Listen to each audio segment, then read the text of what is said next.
Hey, what's going on YouTube? This is Chaos-Reighn here. I am here to bring you a quick update to this tornado shot build guide slash build theory. Now, there's a few things that I have done. I have switched out my Chaos-Reighn for a 5 link, and mainly because I don't have a spare 6 link. I have decided to give it 3 blue sockets so I can do exactly what I was telling you, which is Herald of Ice and Ensnaring Arrow. Both of these attached to Awaken Hex Touch, Frostbite, and Elemental Weakness. Now the reason for this is because my Herald of Ice will then apply all of my curses, and my Ensnaring Arrow will apply the curses against bosses. Now this is 2 curses, and then my 3rd curse is brought here by my windscreens.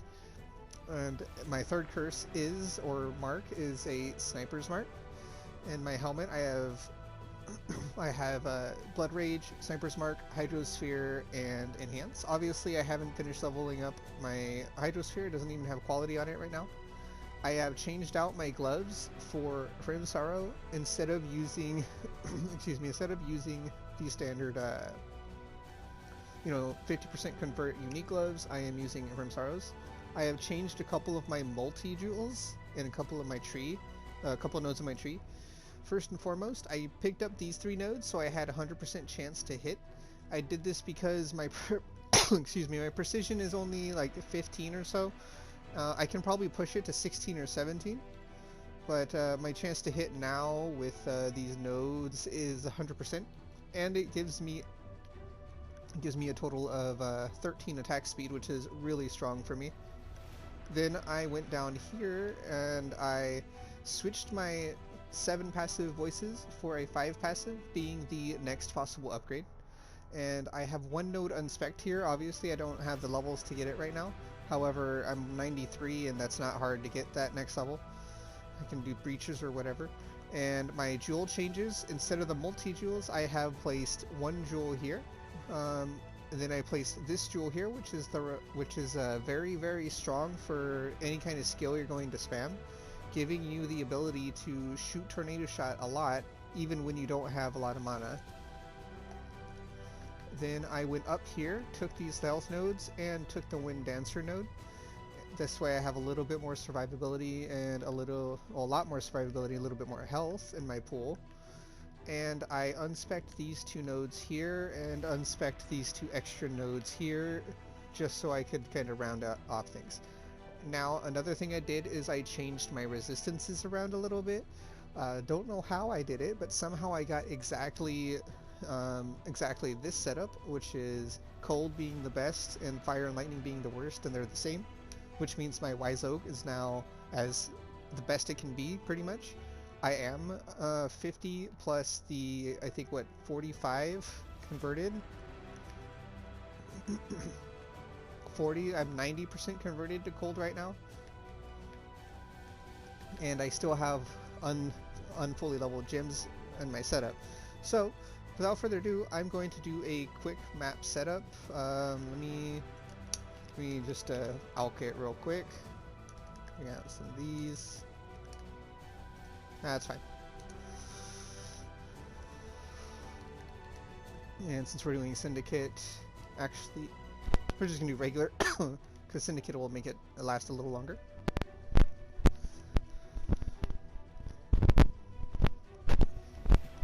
Another good thing about using precision this way is that I am able to level precision up just a little bit more. And eventually I'll be able to put precision in my gloves, and it'll reduce the mana reserve of precision as well, because right now I have my hatred reduced reserve. Normally I would be using one of the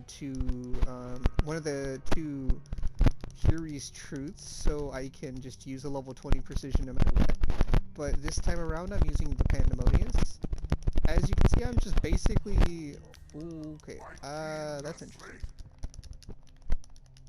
Hold on, let me focus, because Cyrus decided to show his ugly head.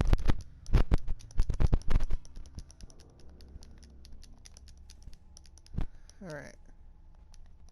As you see, I have a lot of a lot more damage. Oh, another change I forgot to mention.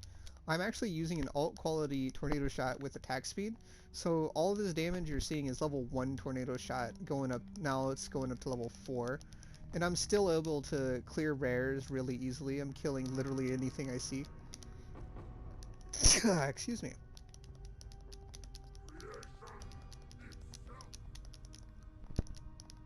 As you see, nothing really stands a chance. It's just all getting deleted relatively quickly. Alright, here's the boss room. Let me drop a portal. Oops. Here we go. Come on.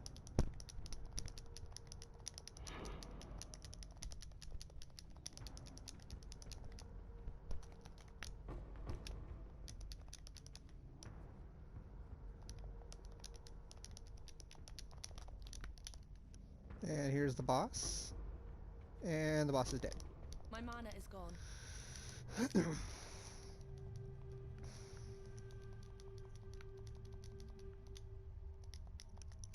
Alright. Not up to that just yet. As you saw, I was able to, excuse me, quickly dispatch the boss without really worrying about too much. There's a lot of mobs in here, so yeah, I died.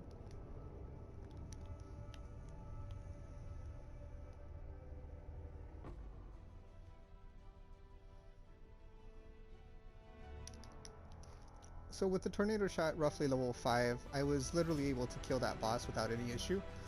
I am level 93, so I am missing levels, and at this point in time, if I'm doing 14, 15, 16 maps with Conquerors and everything, usually I'd probably be about 95, 96. So those extra points aren't too big. They do help though.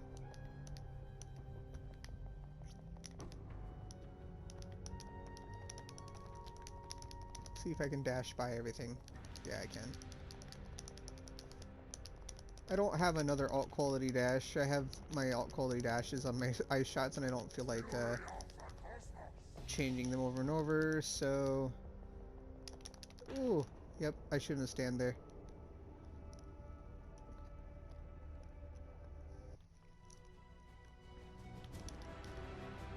Alright. Just gonna go back in, clear it up a little bit more, get some more levels for my tornado shot, and then I can show you a damage showcase versus Baron, and what that will be like.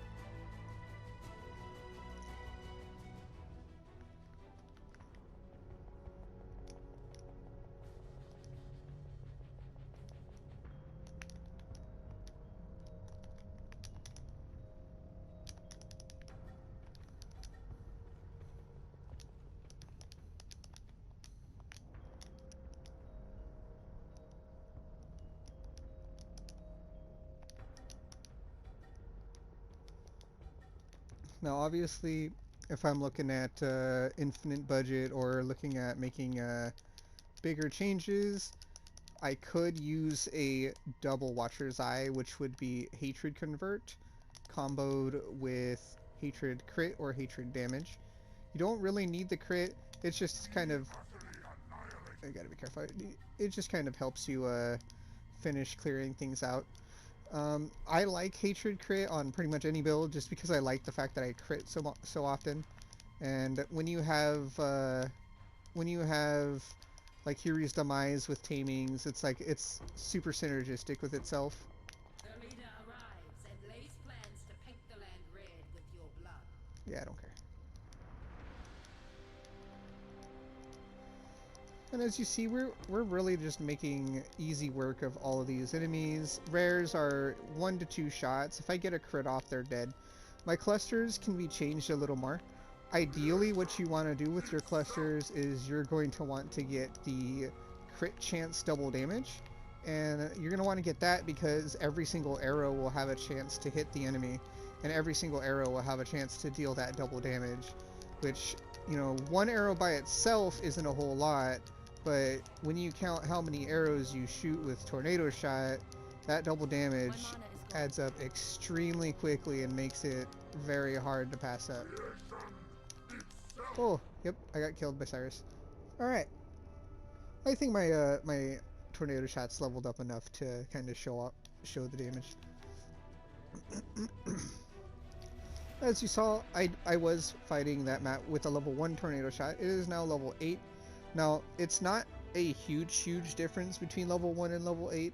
However, it is enough, or level 1 and level 20. However, it is enough that, you know, it goes from, being able to two-shot those enemies, as you saw, was having a 1 or 2 or even 3-shot to some of the rares, to being able to one-shot them, and that's a pretty big difference in damage. Alright, so let's, what map are, I don't even know, we're just gonna go try it. We still have the Pandemonius, and the Pandemonius is going to be our, basically our extra defense layer on top of our Ascendancy and our dodge and our evasion. All of that added up will make it very hard for enemies to hit us. When they do hit us, it hurts, but we do have the Wind Dancer to kind of mitigate that.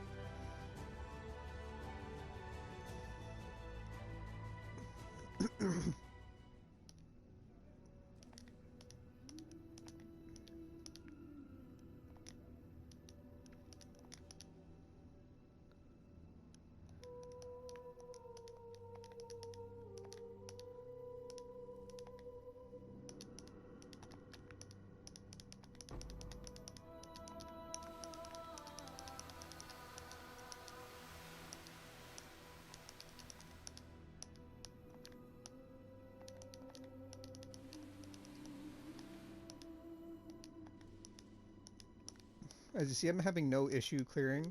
Things are dying pretty much off screen. If I see it, they die.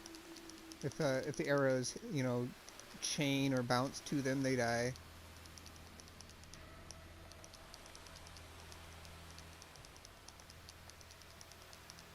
Alright, tornado shot level 9.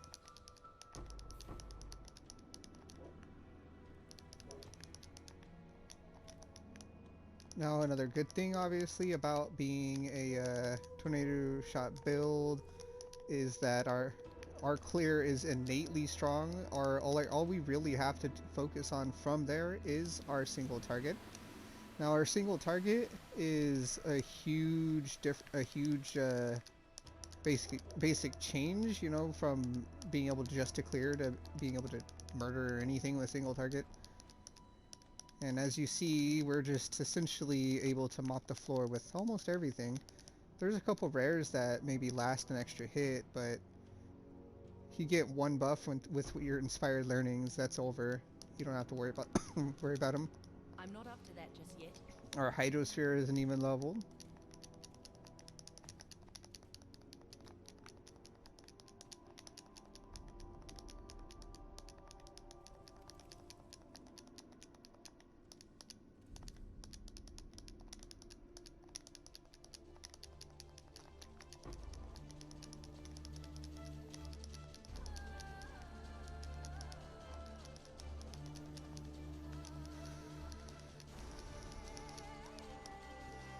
My mana is gone.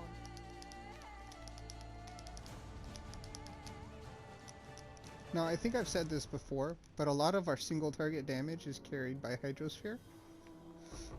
Now, what that means is because the initial hit of my shots will hit the enemy and then chain to Hydrosphere, each arrow will hit Hydrosphere and basically causing it to pulse and causing it to deal a little bit of damage, extra damage.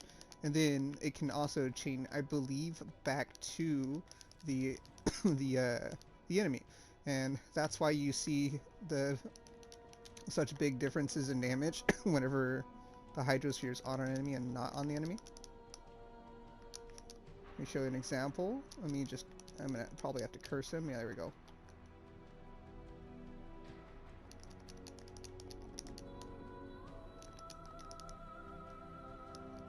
Alright. Excuse me. I'm gonna go real quickly get some flash charges up so I can kill the boss.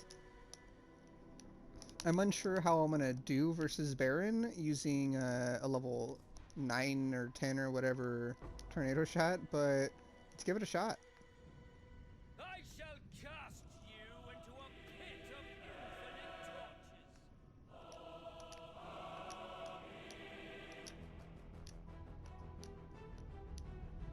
That's pretty respectable.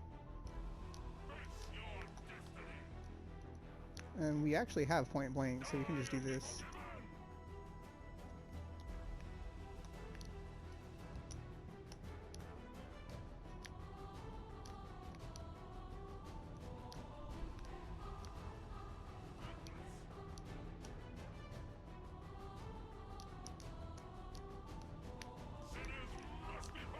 That's bad.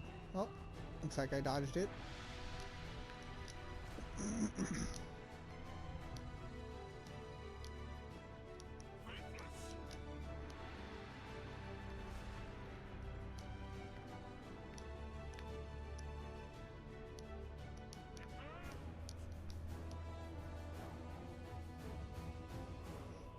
Now another thing you can do is, because you are using a whole bunch of hexes and curses, you can actually set it up to where you have Culling Strike against cursed enemies and make that kill 20% or 10% faster, something like that. And that will end up giving you just a little more oomph on bossing. And on top of it, you're not going to lose a whole lot, just just a little bit of crit chance, which, you know, you have so much crit chance with this setup, it's whatever.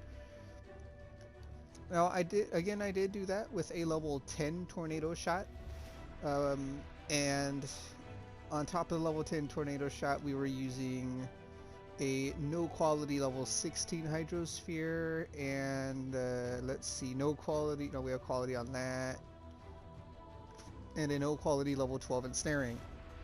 Ensnaring itself doesn't really do a whole lot as far as damage. However, if you read it, it says ensnared enemies take 18% increased projectile damage from attack hits. Each snare applies 40% less movement speed to normal magic, 30% less to rare, and 25% less to unique. This stacks with chill and with everything else you have going in your kit, and since you're always chilling, things are going to be really slow. On top of everything being blinded and chilled and ensnared, you just basically have a combo to, you know, not lose. Now ideally, if you have a 6-link, your 6-link's going to be a GMP right here as well. You don't have to get Awakened, just a regular, and that'll allow you to basically shoot enemies and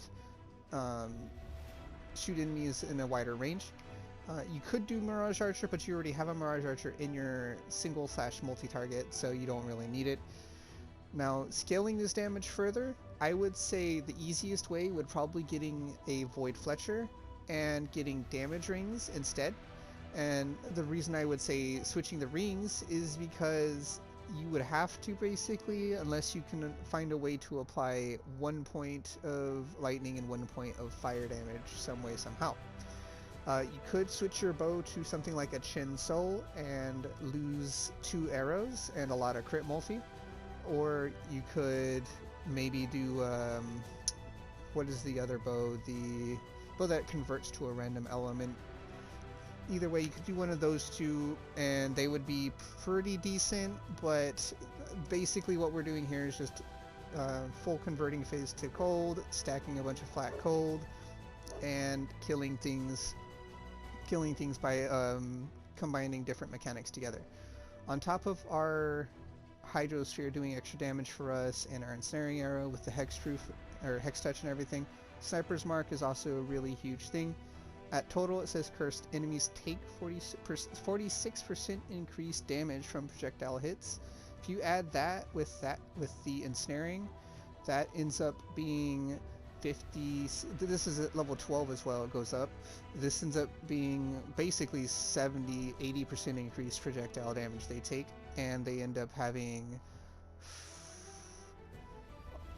I can't count right now. My brain's farting. 88% less cold res. So all in all, you end up shredding. Their resistance is very low. You're converting everything, and then they're making them take an huge increased amount of damage on top of it. Now, if you have your own improvements, go for it. Feel free to, let me know. Obviously, the biggest improvement I can see here is 1, you can get a Headhunter, or you can get a Stygian Vice with crazy rolls. 2, you can change your Anoint from Freedom of Movement to Whispers of Doom. Then change your boots out for either all res, something like that, and if you're using this specific setup and keeping the amulet, so on and so forth, you can basically change it for 2-tone boots, because these only give you a little bit of resistances with let's say Tailwind Elusive, Awakened, and if you really want to, you can even do something along the lines of awakening Tailwind and Onslaught, or elevating them, and then giving yourself some crazy prefix boots, basically rolling till you get 35 movement speed and something else. If you're lucky, you hit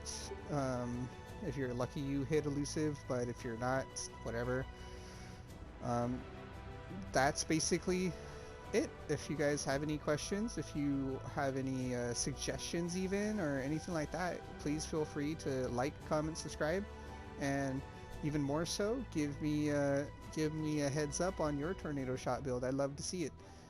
I will give a shout out to a YouTube personality slash PC player. His name is Grimro. He actually inspired this build for me, and he even mentioned that he used Hydrosphere for both his single and his multi-target. Now, I like this setup with the Aznath's Chant. Obviously, you've seen me use it in Ice Shot and delete bosses. You've seen me use it in even MF Ice Shot, so on and so forth. This is probably my tech to his variant of the build. As you see, everything unique-wise is dirt cheap. You're not looking at more than a couple X each unique, and the most expensive, depending on PC or console, is going to be the Torrent. And you don't even need the Torrent. The Torrent's just my go-to belt to like slap on an easy unique belt that fulfills all roles. So, thank you very much for joining me. Take it easy. Hopefully you enjoyed this.